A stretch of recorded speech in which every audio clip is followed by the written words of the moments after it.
तर जय शिवराय मित्रांनो, तर या ठिकाणी मी आलो सगळ्यात आधी शेतामध्ये. तर दाखवायचं जर का झालं तर तुम्हाला मी आता दाखवतो नेमकं. तर या ठिकाणी ही आहे काकाची गाय. तर दोन्ही सध्या गाभण आहेत आणि त्यांना आत्ता चारा टाकला काकांनी. आणि हे या ठिकाणी आमचं वावर आहे. आता हे काकाचं वावर आहे आणि ह्या लिंबापासून पलीकडं आमचं वावर आहे. तर काय विषय नाही. तर ह्या आहे आमच्या बकऱ्या. आता सध्या काही दिवसामध्ये आम्हाला करायचं आहे शेळीपालन सुरू करायचं आहे.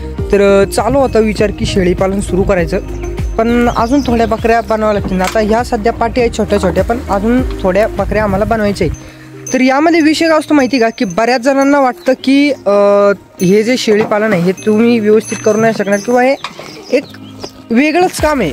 तर सांगायचं तर व्यवसाय करताना माणूस कुठंच लागत नाही. आणि आता मी तुम्हाला दाखवतो आमची खचलेली विहीर, की कशा प्रकारे आमची विहीर खचलेली आहे. तर या ठिकाणी जी विहीर आहे तर फार म्हणजे एकेकडून खचलेली आहे ती. तुम्ही इथं बघू शकता सिम्पली. आता सध्या ही आमची विहीर आहे. तर या ठिकाणी जे आहेत ना, या ठिकाणी फारच आमची विहीर जास्त खचलेली आहे. कारण तिला सपोर्टही नव्हता. आमच्या बाबांनी ही विहीर बांधलेली आहे ना, त्यामुळे त्याला सपोर्टही नव्हता.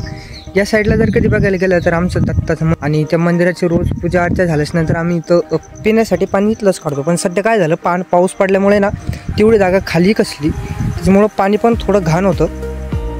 पाणी पण आता फार जास्त घाण होतं आहे. पण आता ही विहीर जर कधी कसली तर माझ्या घरच्यांचं ना आमचं असं म्हणणं आहे की विहीरला बुजून टाकायचं आणि इथं नाही तर मग या ठिकाणी हे बघू शकता आमचं हे पाबळ आहे.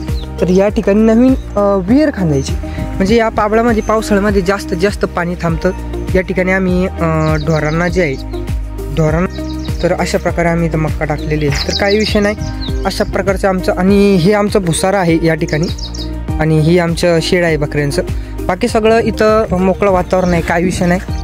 तर आजचा हा आपला व्लॉग होता की तुम्हाला विहीर दाखवायची होती की कशा प्रकारे कसलेली आहे. म्हणजे आम्हाला पिण्यासाठी सुद्धा पाणी लांबून आणावं लागतं, एका पखारीहून आणावं लागतं. तर भेटूया नेक्स्ट व्हिडिओमध्ये. चॅनल नवीन नसाल तर सबस्क्राईब करायला विसरू नका.